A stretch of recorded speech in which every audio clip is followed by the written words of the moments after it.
Welcome to today's lesson. Today we are learning about polygons.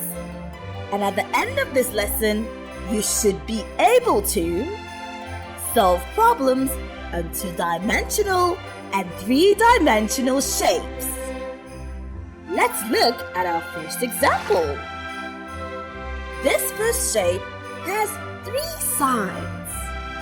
All the angles within the shape add up to 180 degrees. The shape is called a triangle. There are four types of triangles. The equilateral triangle that has three equal sides and three equal angles. The isosceles triangle that has two equal sides and two equal angles. The scaling triangle that has three unequal sides and three unequal angles. And the right angle triangle that has three unequal sides and three unequal angles with one angle of 90 degrees. Our next shape has four sides. All the angles within the shape add up to 360 degrees. This shape is called a square.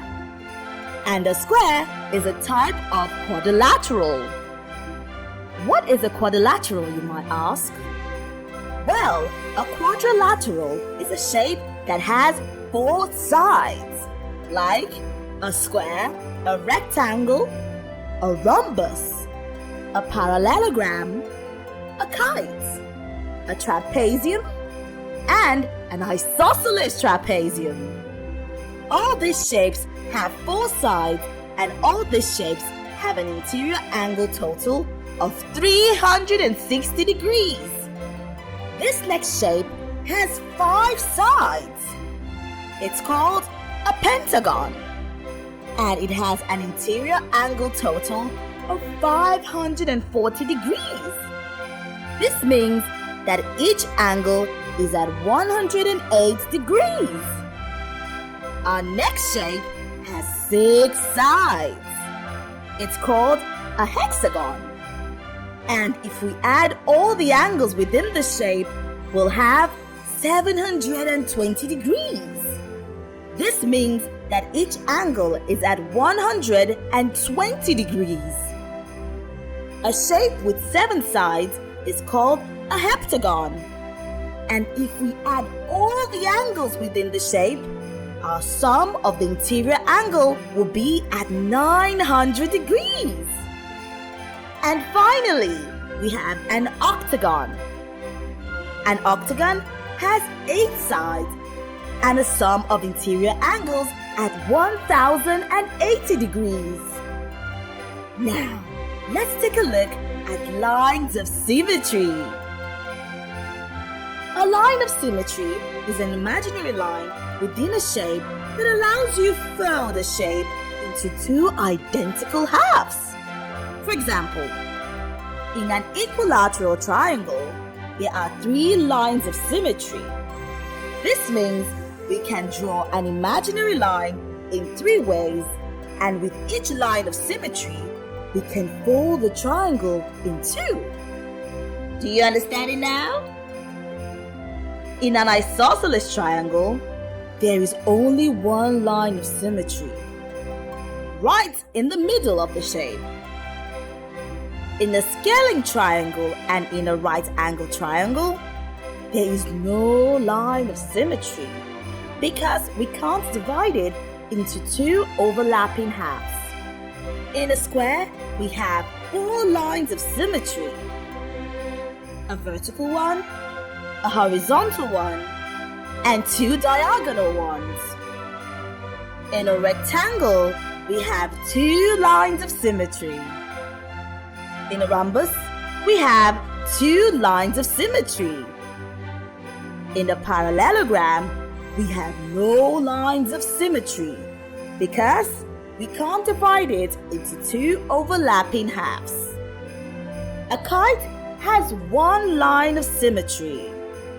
A trapezium has no line of symmetry but an isosceles trapezium has one line of symmetry because we can divide it into two overlapping halves. A pentagon has 5 lines of symmetry. Remember, this means we can draw an imaginary line in 5 different ways, and with each line of symmetry, we can fold the pentagon into 2. A hexagon has 6 lines of symmetry. A heptagon has 7 lines of symmetry. And an octagon has 8 lines of symmetry. Kids, I'm sure you had a great time learning about polygons. But we have now come to the end of the lesson. Let's fill out this chart to go over what we learned today about polygons. Triangles have 3 sides and a sum of interior angles of 180 degrees. Quadrilaterals have 4 sides and a sum of interior angles of 360 degrees.